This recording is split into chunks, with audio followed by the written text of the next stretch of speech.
राजस्थान के एक गांव में एक साहूकार रहा करता था। साहूकार छोटी छोटी बातों पर नाराज हो जाता था। उसका एक नौकर था छंगा। छंगे के एक पाँव में 6 उंगलियां थीं। इसी वजह से उसे सब लोग छंगा कहने लगे। एक बार साहूकार की पत्नी अपने मायके गई हुई थी। घर में साहूकार और उसका नौकर छंगा ही थे। साहूकार ने एक दिन छंगा से दोपहर के भोजन में चूरमा बाटी बनाने के लिए कहा और स्वयं बैठक में गद्दी पर चला गया।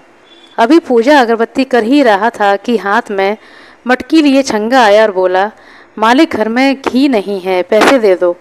पैसे लेकर वह बाजार से घी लेने गया। घी की मटकी दुकानदार को देखकर वह मदारी का तमाशा देखने लगा।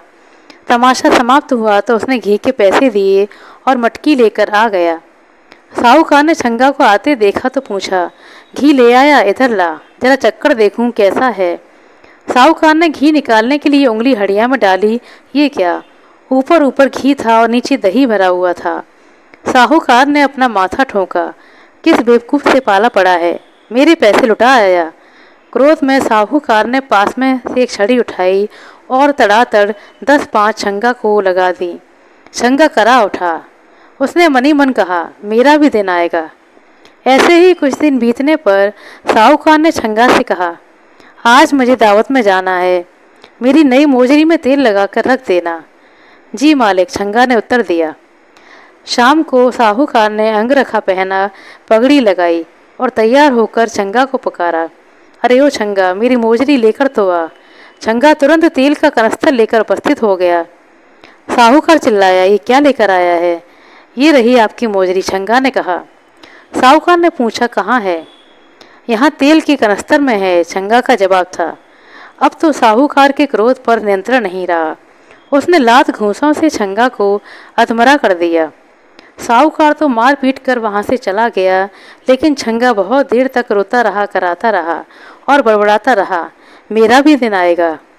कुछ दिनों के बाद साहूकार ने छंगा से कहा, मुझे तेरी मालकिन को लेने के लिए अपनी ससुराल जाना है, तुझे भी मेरे साथ चलना है। ससुराल ले जाने के लिए फल और मिठाइयाँ ले आना, रास्ते के लिए कचौड़ी बनाकर रख लेना, ऊँट को तैयार रखना और यहाँ से सवेरे सवेरे निकल लेंगे। अगले दिन उंगलियों में चमचमाती अंगूठी, गले में सतलड़ा हार, सुनहरा अंग रखा, चरमर नई मोजरी पहने साहूकार सज धज कर ऊँट पर सवार हो गया। मालिक, आपकी अंगूठी तो खूब चमक रही है। हाँ, शुद्ध सोने की बनी है। सुनहरी चमक वाली चीज़ें बहुत कीमती होती हैं, साहूकार ने घमंड से कहा। सूरज आसमान में ऊपर चढ़ आया था। साहूकार ऊँट पर सवार आगे था। पीछे पीछे छंगा सामान उठाए पैदल चल रहा था। साहूकार के आभूषणों की चमक से रास्ते की रेत बार बार चमक रही थी। छंगा को साहूकार की बात याद आई। चमकने वाली सुनहरी चीज़ें कीमती होती हैं। उसने रास्ते की चमकती रेत मुट्ठी में भर भर कर खाने और मिठाइयों के थैले में डाल ली। रास्ते में एक बगीची में कुएं के निकट साहूकार ने ऊँट रोका। छंगा ने पानी भरा। साहूकार ने चबूतरे पर बैठकर मुँह हाथ धोए और छंगा से खाना निकालने के लिए कहा। छंगा ने प्याज की कचौड़ी, मिर्च और लहसुन की चटनी और साथ में कुछ मिठाई भी परोस दी। जैसे ही साहूकार ने पहला निवाला मुंह में रखा, उसका मुंह किरकिरा हो गया। वह चिल्लाया, ये तूने खाने में क्या मिलाया है? छंगा ने जवाब दिया, सुनहरी रेत मिलाई है मालिक।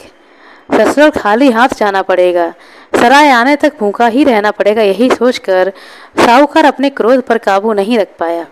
उसने फिर से छंगा की पिटाई कर दी। छंगा कहता रहा, मालिक, मेरी क्या गलती है? मुझे क्यों मारते हो? मैंने क्या किया है?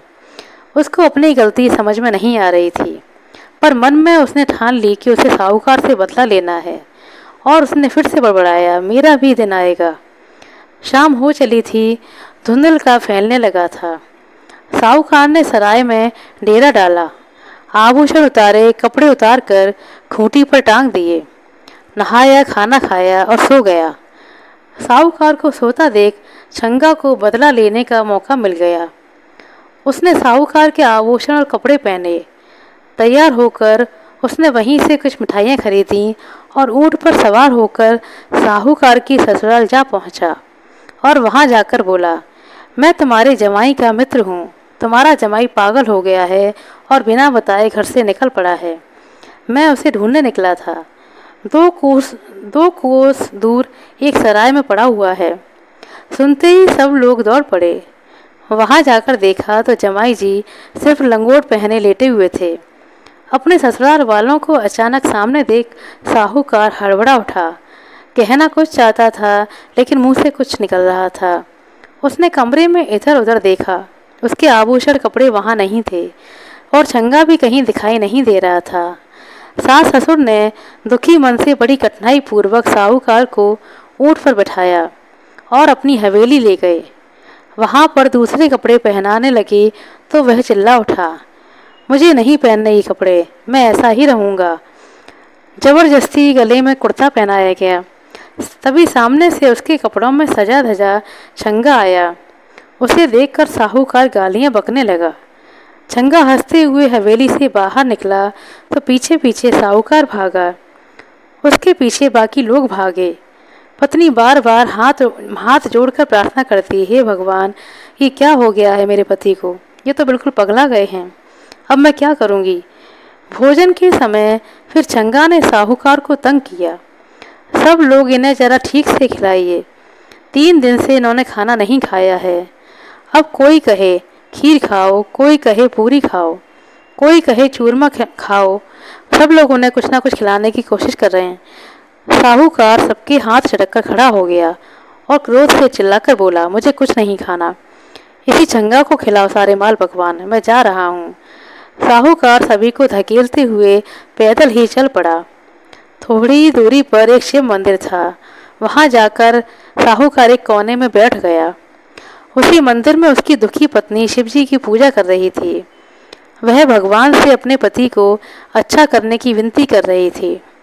जब वह नारियल फोड़कर प्रभु के चरणों में चढ़ा रही थी तो साहूकार अपनी जगह से उठा और बोला, भगवान शिव के चरणों में फोड़ने की बजाय ये नारियल मेरे सर पर फोड़ दे।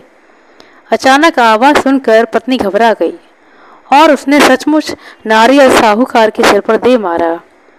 नारियल तो नहीं फटा, लेकिन साहूकार का सिर फट गया और उससे खूब खून बह निकला। इतनी देर में पीछे पीछे साहूकार के ससुराल वाले भी आ गए। जमाई के सिर से खून बहता देख सब उसे अस्पताल ले गए। छंगा भी यह तमाशा देख रहा था। अभी तक उसे साहूकार को सताने में बड़ा आनंद आ रहा था, पर उसके सिर से खून बहता देखकर छंगा बहुत दुखी हो गया। सब लोगों के पीछे पीछे वह भी अस्पताल पहुंच गया। उसने वहां जाकर सबको सारी सच्चाई बताई कि मालिक पागल नहीं है, ये किसी भी छोटी सी गलती पर मुझे खूब मारते थे।